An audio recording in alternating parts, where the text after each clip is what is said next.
On January 7th, 1945, snow weighed heavily on the branches, and frost crept through wool uniforms.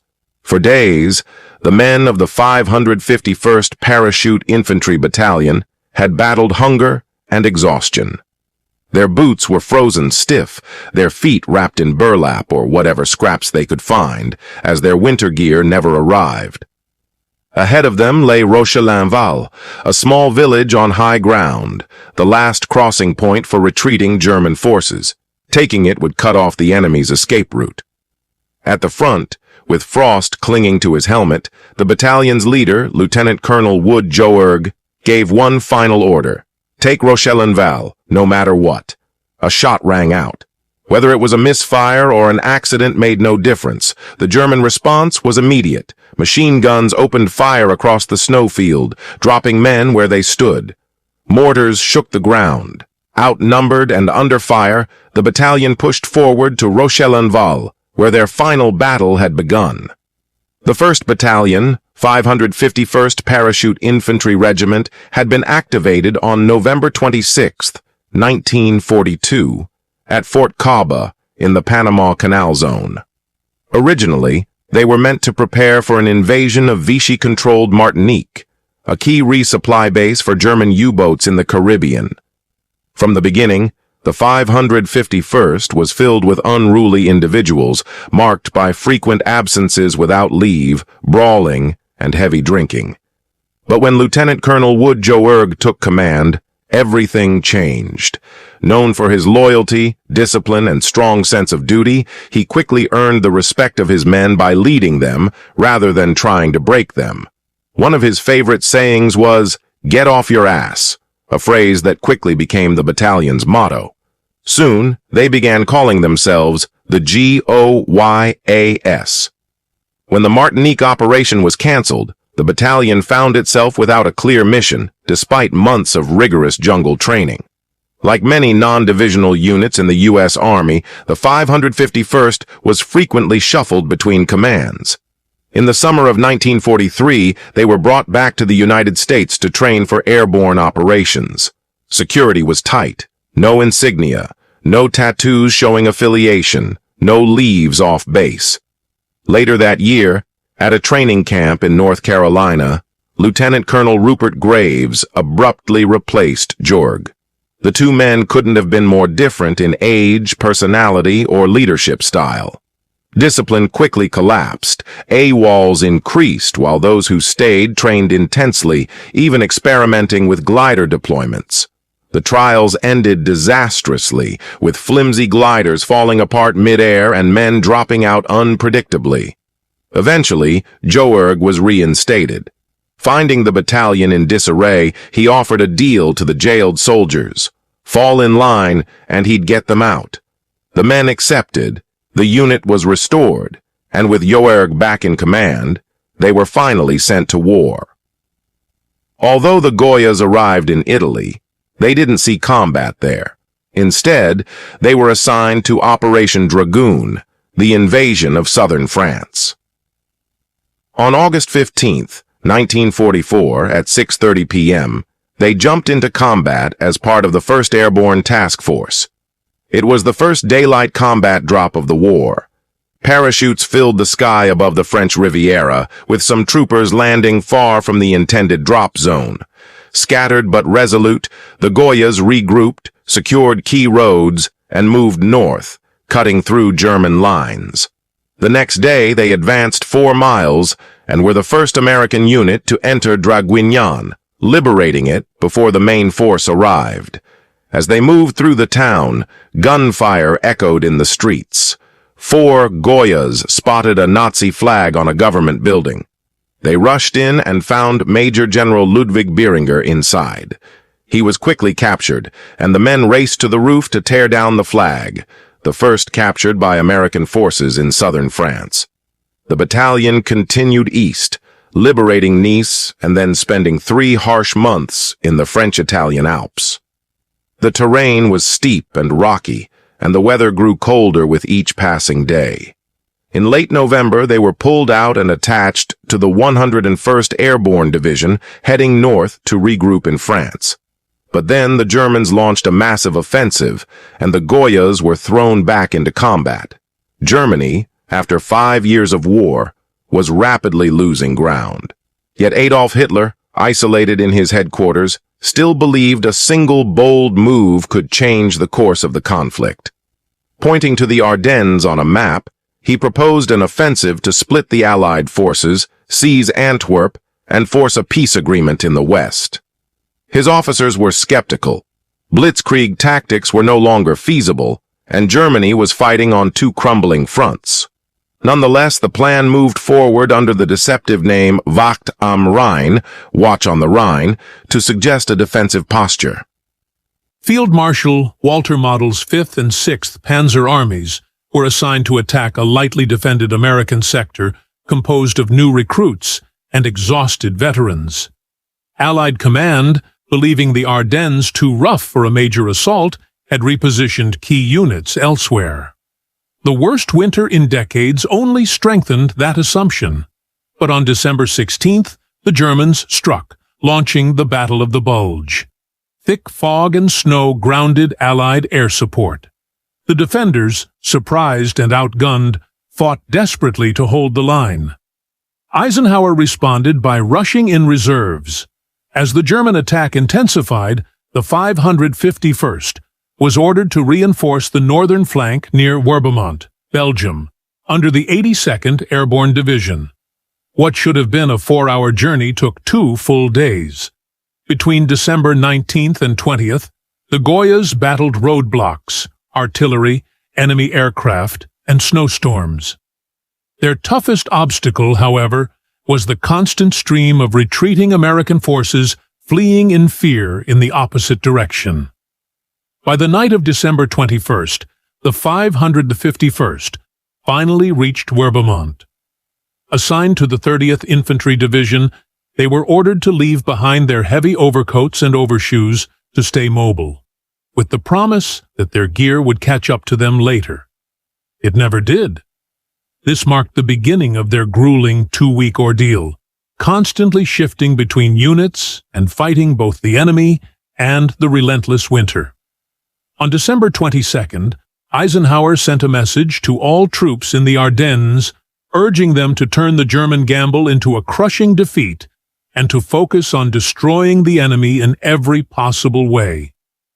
By Christmas Eve, the 551st had dug in near Stavelot, holding the right flank of the 30th Infantry Division.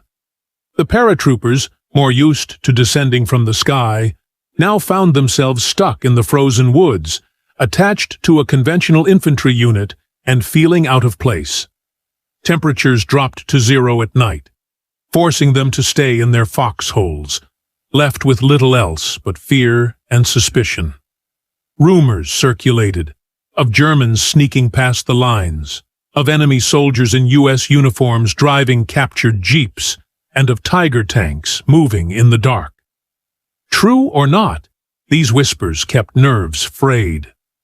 When a planned attack across the Salm River was cancelled at the last minute, the men considered it a Christmas miracle. That night, they huddled together in the freezing cold, ate tough boiled turkey, sang carols, and tried to convince themselves they were fortunate. By December 27th, with the German offensive stalling, the Allies began preparing a counterattack. General James Gavin, commander of the 82nd and known for his frontline leadership, needed a fast and aggressive unit to gather intelligence. The 551st fit the bill. Just after 11 p.m., the battalion moved quietly into enemy territory. Captain Tim Quinn's C Company led the way through bombed-out woods and former German positions. Captain Marshal Dalton's A Company advanced along the right flank, while Captain Jim Evans's B Company stayed back in reserve. Their target was the village of Noirefontaine. The first shots shattered the silence, catching the Germans off guard. A Panzer IV tank emerged from the darkness, but Captain Quinn acted quickly, ordering a bazooka strike. Within minutes, the tank was engulfed in flames. The road was clear, but the night was far from over. When promised artillery support failed to arrive, Lieutenant Robert Boucher's mortars took over, launching 400 rounds that ignited buildings and scattered enemy troops. Street by street, the GOYAs cleared the village. For nearly an hour, intense close-quarters combat raged as they pushed through. Despite 2 counterattacks by the Germans, B Company held firm. By 5 a.m., the battalion withdrew along the same treacherous path they had come in, careful not to trigger any mines. Though there were some casualties, the raid was a success, and General Gavin was pleased. But there was no time to rest. Eisenhower ordered a full-scale offensive. On New Year's Day, Jorg met with Gavin. The 551st was assigned to the 517th Parachute Infantry Regiment for an attack on Harrispehi Ridge scheduled for January 3rd. Once again, A and C companies would lead the assault, with B Company in reserve. Commanders advised against wearing heavy overcoats and overshoes to maintain speed. At 6 a.m. on January 3rd, the battalion moved out across 700 yards of open, snow-covered terrain. Doug Dillard of Company A described it as walking on a sled run, with men slipping and their weapons slamming into them as they fell. German artillery and mortars struck relentlessly. When Quinn requested more firepower, he was told ammunition was low. The GOYAs were on their own. The Germans, holding the high ground with clear visibility, inflicted heavy casualties. 2 Tiger tanks emerged, one head-on and one flanking the attackers. The white snow made the Americans easy targets. Despite this, Quinn's C Company reached the tree line and drove the Germans from their foxholes in brutal hand-to-hand combat. Waiting for A Company proved costly. Enemy artillery pounded the ridge for 15 minutes, further weakening the exhausted battalion. By nightfall, the survivors were nearly spent. Reinforcements eventually arrived, but by then, soldiers had injured themselves trying to dig foxholes with bare hands. As they fell back, the plunging temperatures became lethal. Falling asleep could mean death. The battalion was now cut off, with no communication on either flank. Their radios failed, and their coats were still missing. A jeep carrying Christmas packages had been destroyed by rockets. The attack cost the battalion nearly 200 men, about a third of their strength. A company was reduced to 45 men, and C Company wasn't much better. With B Company still having 83 men, Jorg assigned it to lead the next day's assault, hoping it wouldn't be as deadly. On January 4th, the battalion advanced on Darremont, a fortified village standing between them and the next phase of the campaign. Sniper fire stalled B Company, while C Company's flanking maneuver was stopped cold by entrenched defenders. Running out of options, Jorg sent in A Company, splitting them into 2 teams. One was led by Quinn, the other by Lieutenant Dick Durkee. Both were pinned down by machine gun fire before reaching the village. Despite the fog, the sound of German gunners adjusting their aim was clear. Durkee realized they had only seconds. With the enemy focused on Quinn's team, he gave the order, "Fix bayonets." What followed was a raw outburst of emotion, hunger, cold, rage, and grief, as the men charged through the snow into the enemy, bayonets flashing. After being the first to reach the enemy line, Lieutenant Durkee and his men waited for support tanks, expecting 2 full companies of infantry to arrive with them. As the battle continued, they realized backup had dwindled to just 20 men. It didn't matter. The GOYAs pushed forward, clearing Darremont house by house. By January 5th, the enemy had been driven back 1.5 miles, but at a staggering cost. 90 killed, 150 wounded, and 2 captured. Those still able to walk refused to report injuries, fearing reassignment and separation from their battalion. By the next morning, the cold had claimed 25 more men. The GOYAs were still standing, but barely.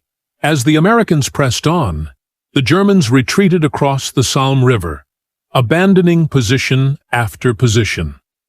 Their last foothold was Rochelinval, a village perched on a plateau guarding a vital bridge. Machine guns lined the bluffs, covering the steep gully and the open ground leading to the tree line. Joerg's orders were to take Rochelinval and cut off the enemy's escape. His battalion was exhausted, many were wounded, and freezing temperatures had left them with blackened feet. The attack was scheduled for early January 7th. Joerg set up a command post 300 yards from Rochelinval's defenses. A company, with only 60 men, would lead from the left, split into 2 squads under Durkee and Lieutenant Charles Dahl.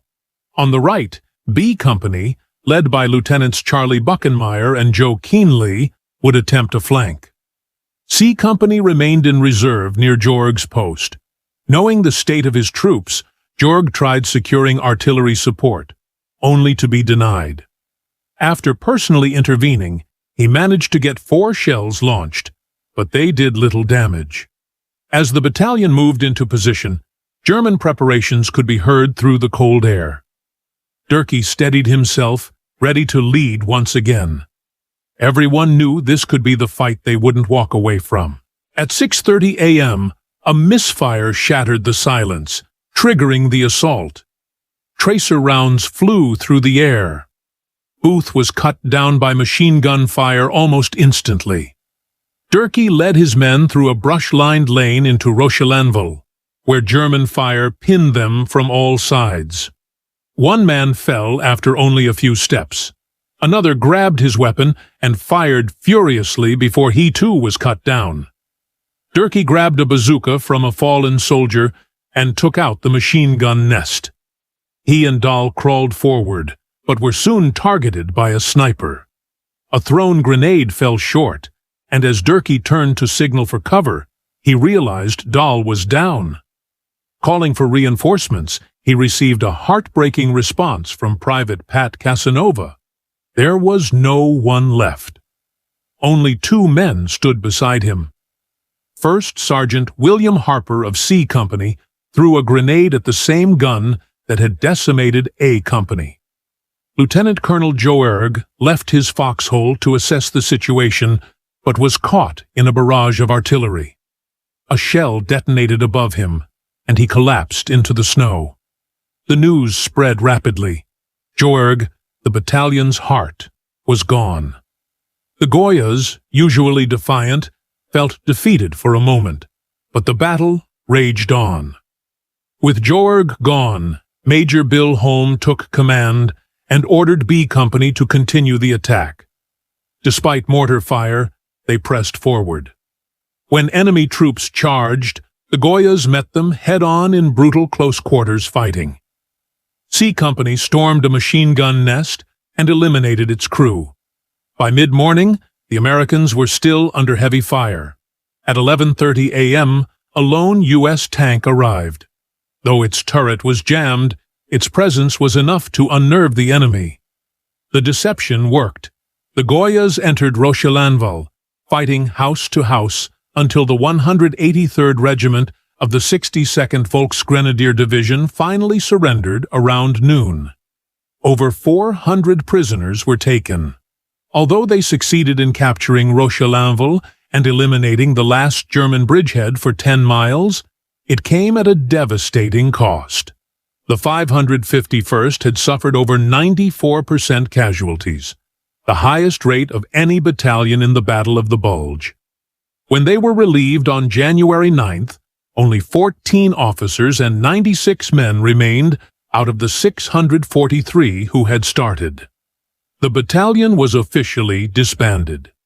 As Sergeant Don Garrigas put it, a piece of paper had done what the Germans couldn't: eliminate their gallant battalion. Most of the remaining men were reassigned to parachute units in the 82nd Airborne Division, carrying the spirit of the GOYAs forward. When Hitler launched his counteroffensive through the Ardennes in December 1944, he believed his forces could replicate their 1940 success. He was wrong.